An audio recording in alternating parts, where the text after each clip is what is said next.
Preparation for history में आप सभी का स्वागत है और आप सभी को होली की हार्दिक शुभकामनाएं। ये रंगों का त्यौहार होली आप अच्छे से सेलिब्रेट करें।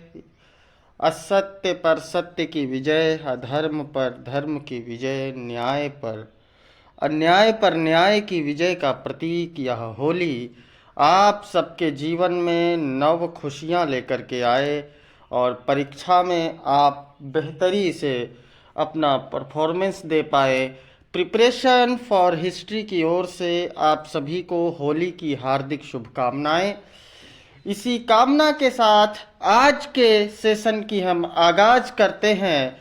और आज का सेशन आपको मैंने कल ही बता दिया था कि आज का जो ऑडियो है वो सिंधु सभ्यता के पुरा स्थलों से संबंधित है। मैं एक एक करके सारे पुरा स्थलों के विशेषताएं और उनमें क्या अलग है और वो सिंधु सभ्यता की भव्यता में किस तरीके से सहयोग कर रहे थे, इस बात को अच्छे तरीके से जानेंगे।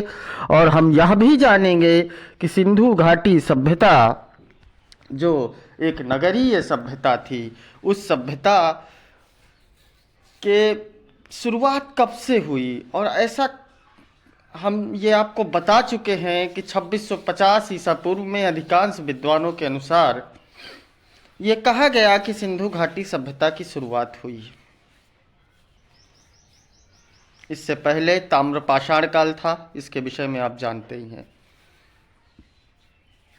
बात को आगे ज़्यादा नहीं बढ़ाते हुए अपनी क्लास की शुरुआत करते हैं। और आज की क्लास सिंधु घाटी सभ्यता के पुरा स्थलों से संबंधित है। साथियों जी, सिंधु घाटी सभ्यता के पुरा स्थलों में सबसे पहला पुरा स्थल जो हमने लिया है पंजाब में हड़प्पा। हड़प्पा सबसे पहला पुरा स्थल। और किस राज्य में है ये? पंजाब पाकिस्तान में है। तो हड़प्पा सन 1921 ईस्वी में दयाराम साहनी ने इस नगर की खोज की थी। जो हड़प्पा नामक नगर है, इसकी खोज सन 1921 ईस्वी में दयाराम साहनी के द्वारा की गई थी। यह पाकिस्तान के पंजाब प्रांत के मोंटगोमरी जिले में रावी नदी के बाएं तट पर स्थित है। यह जो हड़प्पा है, ये पाकिस्तान के मोंटगोमरी जिले में जो रावी नदी है, एक नदी के विषय में आप जानते ही होंगे कि हर नदी के दो तट होते हैं, एक बायां तट और एक दायां तट। तो ये बाएं तट पर स्थित है हड़प्पा नामक नगर, जो सबसे भव्य नगरों में से एक था सिंधुकालीन सभ्यता का। और इसकी विशेषताएं क्या थी, इसके विषय में जानते हैं। स्टुअर्ट पिंगट ने इसे अर्ध औद्योगिक नगर कहा है, इसे आधा औद्योगिक नगर भी कहा है। यहाँ के निवासियों का एक बड़ा भाग व्यापार, वाणिज्य, तकनीकी, उत्पाद और धर्म के कार्यों में संलग्न था। उन्होंने हड़प्पा व मोहनजोदड़ो को एक विस्तृत साम्राज्य की जुड़वा राजधानी भी कहा है कि एक विस्तृत साम्राज्य रहा होगा सिंधु घाटी सभ्यता का, और उसकी जुड़वा राजधानी रही होंगी एक हड़प्पा और एक मोहनजोदड़ो। किसका कहना है? स्टुअर्ट पिंगट का। ये बहुत बड़े इतिहासकार है। हड़प्पा से कच्ची ईंटों की सुरक्षा दीवारें भी मिली हैं। अन्न कूटने के लिए ईंटों के वृत्ताकार चबूतरे भी मिले हैं और अन्नागार भी मिले हैं। जहाँ पर अन्न का भंडार होता है उसे अन्नागार कहते हैं, जिसे आजकल आप गोदाम के रूप में जानते हैं। लाल बलुआ पत्थर का पुरुष धड़ भी मिला है यहाँ पर, और स्लेटी पत्थर का भी धड़ मिला है जो नर्तकी का है। तांबे का दर्पण पात्र भी यहाँ पर मिला है। समाधान में ईंटों से चिन्हित समाधान आदि यहाँ से भी प्राप्त हुए हैं। ये हड़प्पा से हमें क्या क्या मिला है, जैसा मैंने आपको बताया, हड़प्पा से कच्ची ईंटों की सुरक्षा दीवार, अन्न कूटने के लिए ईंटों के वृत्ताकार चबूतरे, अन्नागार, लाल बलुआ पत्थर का पुरुष धड़, स्लेटी पत्थर का धड़ जो नर्तकी का है, तांबे का दर्पण पात्र, समाधान में ईंटों से चिन्हित समाधान इत्यादि प्राप्त हुए हैं। समाधान आप जानते हैं, किसी के मृत्यु पर जब उसका अंतिम संस्कार किया जाता है तो उसे कैसे वो व्यवस्थित किया जाता है और किस तरीके से उसके अंतिम संस्कार में किन विधियों का प्रयोग किया गया था, उसे समाधान के अंतर्गत हम शामिल करेंगे। साथियों, और हड़प्पा में नगर की रक्षा प्राचीर में पश्चिम की ओर एक दुर्ग का निर्माण किया गया था, जहां राजा या शासक वर्ग के लोग रहते रहे होंगे। यह दुर्ग उत्तर से दक्षिण की ओर 415 मीटर लंबा था तथा पूर्व से पश्चिम की ओर 195 मीटर चौड़ा था। इस टीले पर यह दुर्ग बना है। इसे व्हीलर ने माउंट एबी की संज्ञा दी है। जिस टीले पर यह बना हुआ है उसे माउंट एबी कहा है। किसने? व्हीलर ने। व्हीलर एक इतिहासकार हैं। अगले पूरा स्थल की ओर चलते हैं जो पंजाब में ही है। हमने हड़प्पा के विषय में कुछ रोचक तथ्यों के विषय में जाना जो परीक्षा में हमारे अत्यंत लाभकारी हो सकते हैं। अब हम रोपड़ के विषय में थोड़ा सी जानकारी लेते हैं। रोपड़ पंजाब में सतलुज नदी के तट पर स्थित है। 1953 से 1956 के दौरान यज्ञदत्त शर्मा ने इसे खोज निकाला था। रोपड़ के घर साधारण कच्ची ईंटों के ही बने थे और रोपड़ में ही हमें कुत्ते के साथ मनुष्य को दफनाने के साक्ष्य मिले हैं। अगला पूरा स्थल बाड़ा, पंजाब। रोपड़ के पास स्थित बाड़ा की खुदाइयों से प्राप्त मृदभांड, जो रोपड़ के ही करीब में स्थित है बाड़ा, वहाँ की खुदाइयों से हमें मृदभांड प्राप्त हुए हैं जो हड़प्पा संस्कृति के हैं, किंतु उनमें कुछ भांडों पर मतलब मिट्टी के बर्तनों पर चित्रित अभिप्राय जो है वो बलोचिस्तान या कोट दीजी और कालीबंगा के पूर्व हड़प्पा कालीन संस्कृति अभिप्रायों से भी कुछ समानता रखते हैं। मतलब इनसे पहले की भी पता चलता है कि शायद कुछ बस्तियां रही होंगी और उनके मृदभांडों के प्रमाण मिलते हैं। संघोल, पंजाब के लुधियाना जिले में स्थित संघोल की खुदाई पंजाब पुरातत्व विभाग के एस तलवार तथा रविंद्र सिंह बिष्ट ने करवाई थी। संघोल से रोपड़ हड़प्पा की कब्रिस्तान एवं संस्कृति के तत्वों का समन्वय देखने को मिलता है। ये सब पंजाब जिले के पूरा स्थल हैं, छोटे छोटे, जो परीक्षा में आते हैं और आप इनके विषय में जानते नहीं रहते हैं तो परेशान हो जाते हैं। अब सिंधु नदी के तट पर कौन कौन से पूरा स्थल मिले हैं उनके विषय में भी जानते हैं। पहला मोहनजोदड़ो, जो कथा कथित रूप से राजधानी कहा जाता है, और कथा कथित नहीं, यह वास्तविक रूप से राजधानी बनने योग्य भी है, क्योंकि मोहनजोदड़ो एक ऐसा स्थान है जो पूर्ण विकसित था। मोहनजोदड़ो पूर्ण विकसित स्थान था। इसका सिंधी भाषा में अर्थ मृतकों का टीला होता है। मोहनजोदड़ो का सिंधी भाषा में अर्थ मृतकों का टीला होता है। यह पाकिस्तान के लड़काना जिले में सिंधु नदी के दाएं तट पर स्थित है। सर्वप्रथम इसकी खोज राखलदास बनर्जी ने 1922 ईस्वी में की थी। हड़प्पा की खोज दयाराम साहनी ने 1921 ईस्वी में की थी, लेकिन मोहनजोदड़ो की खोज 1922 ईस्वी में राखलदास बनर्जी ने की थी। मोहनजोदड़ो की शासन व्यवस्था राजतंत्रात्मक न होकर जनतंत्रात्मक थी। यहाँ जनता पर जो आज चल रहा है जनतंत्रात्मक शासन, ऐसा ही जनतंत्रात्मक शासन था मोहनजोदड़ो में, राजतंत्रात्मक शासन नहीं था।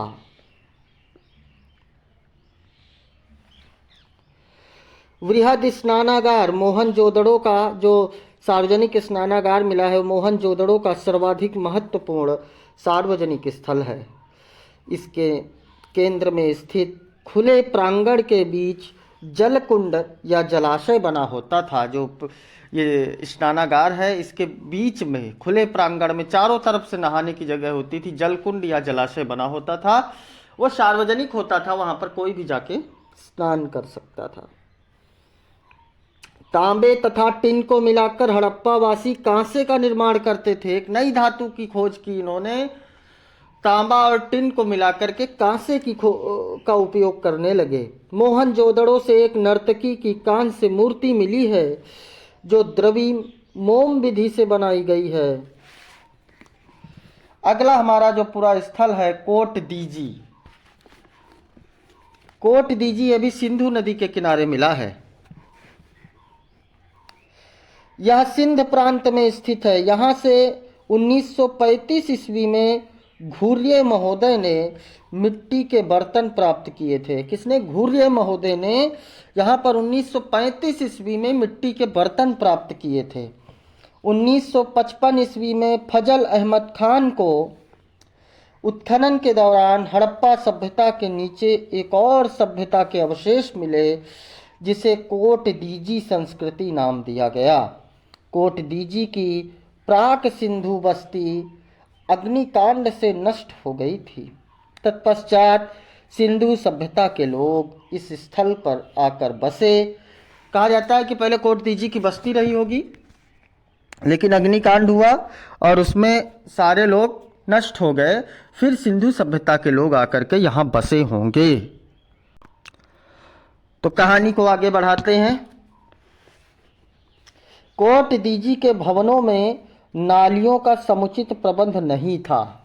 कोट दीजी एक स्थान है हड़प्पा में जहाँ नालियों का समुचित प्रबंध नहीं था। लोथल एक ऐसा स्थान है जहाँ पर दुर्गीकृत व्यवस्था नहीं थी। ये छोटे छोटे से पॉइंट हैं, इनको आपको हमेशा याद रखना है। अली मुराद, ये भी सिंधु नदी के तट पर ही मिला।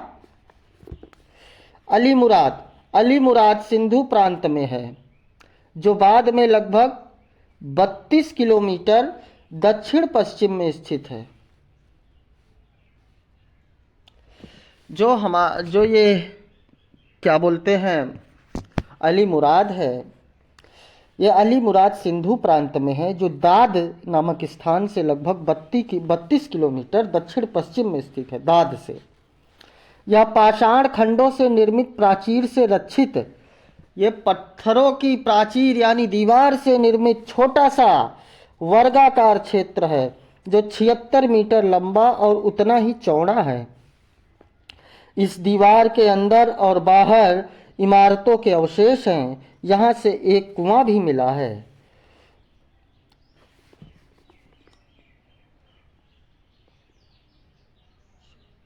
मनमूर्ति, चट फलक तथा सेल खड़ी कॉर्नेलियन मन के मिले हैं। यहाँ से क्या क्या? मणि मूर्ति, मणि मूर्ति, चट फलक तथा सेल खड़ी की कॉर्लियन मन के भी यहाँ पर मिले हैं। यह एक ग्रामीण स्थल था, यह नगरीय स्थल नहीं था। अगला चनहूदड़ो। चनहूदड़ो के विषय में हम जानते हैं। यह सैंधव नगर सिंधु नदी के तट पर ही मिला।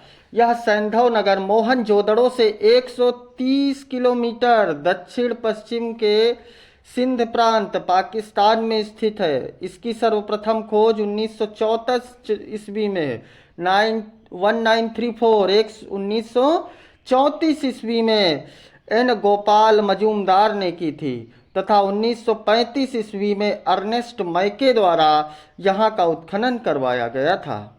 यहाँ से किलेबंदी के भी साक्ष्य नहीं पाए गए हैं। चनहूदड़ो भी एक ऐसा स्थान है जहाँ से किलेबंदी के कोई साक्ष्य में नहीं मिले हैं। चनहूदड़ो से मनका बनाने का कारखाना भी मिला है। चनहूदड़ो से लिपस्टिक का भी साक्ष्य मिला है। यहाँ से झूकर संस्कृति के भी प्रमाण मिले हैं। अब हम बात करते हैं बलोचिस्तान में प्राप्त होने वाले पुरास्थलों के विषय में। तो बलोचिस्तान में जो सबसे प्रसिद्ध पुरा स्थल हमें प्राप्त हुआ सुतकांगेडोर, पहले उसके विषय में जानते हैं। सुतकांगेडोर यह बलोचिस्तान के मकराना समुद्र तट से उत्तर में दाश्क नदी के पूर्व किनारे पर स्थित है। ऑरेल आइंस्टाइन ने 1927 ईस्वी में इसे खोजा था। 1962 ईस्वी में जॉर्ज डेल्स ने इस स्थल का सर्वेक्षण किया और उन्होंने यहाँ पर बंदरगाह, दुर्ग और निचले नगर की रूपरेखा मिली।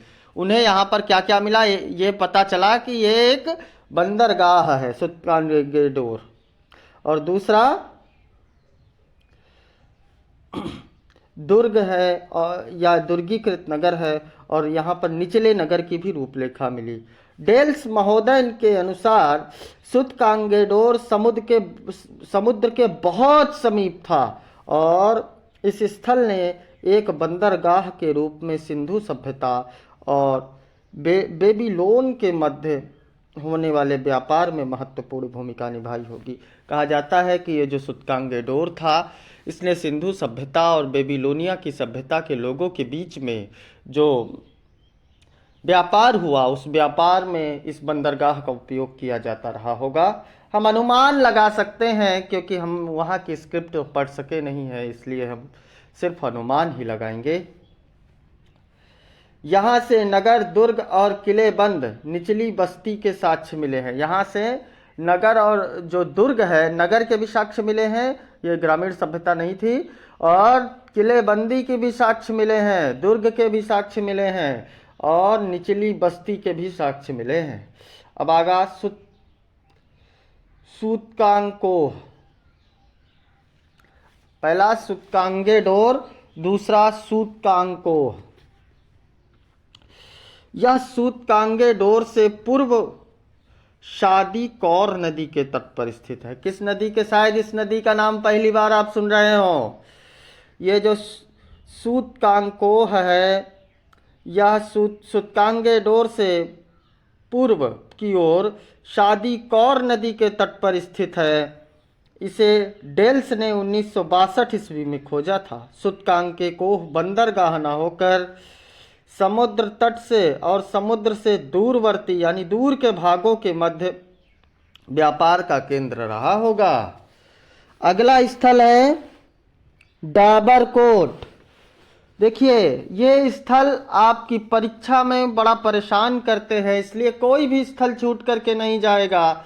सिंधु सभ्यता से रिलेटेड कोई फैक्ट आपका नहीं छूटेगा। आप सिर्फ हमारे चैनल को फॉलो कीजिए और हम आपसे वादा करते हैं, आप सिर्फ हमारी क्लास को सुनिए, आपकी परीक्षा में कुछ भी यहाँ से छूट करके नहीं जाएगा। डाबरकोट, यह उत्तरी बलोचिस्तान में सिंधु नदी से लगभग 200 किलोमीटर की दूर पर स्थित है, जो लौरेलाई के दक्षिण में झोम्भ घाटी में स्थित है, जो सिंधु सभ्यता का महत्वपूर्ण पुरा स्थल है। आज की क्लास में बस इतना ही। कल हम जानेंगे अफगानिस्तान में प्राप्त हड़प्पा काल वो सिंधु घाटी के स्थल या हड़प्पा कालीन स्थल सिंधु सभ्यता के विषय में हम जान रहे थे। हम जानते हैं सिंधु सभ्यता, इसका नाम केवल सिंधु सभ्यता नहीं है, इसे कई अन्य नामों से भी जाना जाता है। इसलिए आप इसका नाम सिंधु सभ्यता सुनकर सोच में न पड़ जाया करें कि कहीं तो हमने हड़प्पा सभ्यता पढ़ा है, कहीं नगरीय सभ्यता पढ़ा है। सबका मतलब एक ही होता है। सबका मतलब ये सिंधु नदी के तट पर इसके मतलब बड़े स्थल मिले, इसलिए इसे सिंधु सभ्यता कहा गया। और इसके अधिकांश स्थल सरस्वती नदी के तट पर भी मिले, इसलिए इसे सरस्वती नदी घाटी सभ्यता भी कहा जा सकता है। आज की क्लास में बस इतना ही। कल मिलेंगे नई क्लास में नई ऊर्जा के साथ।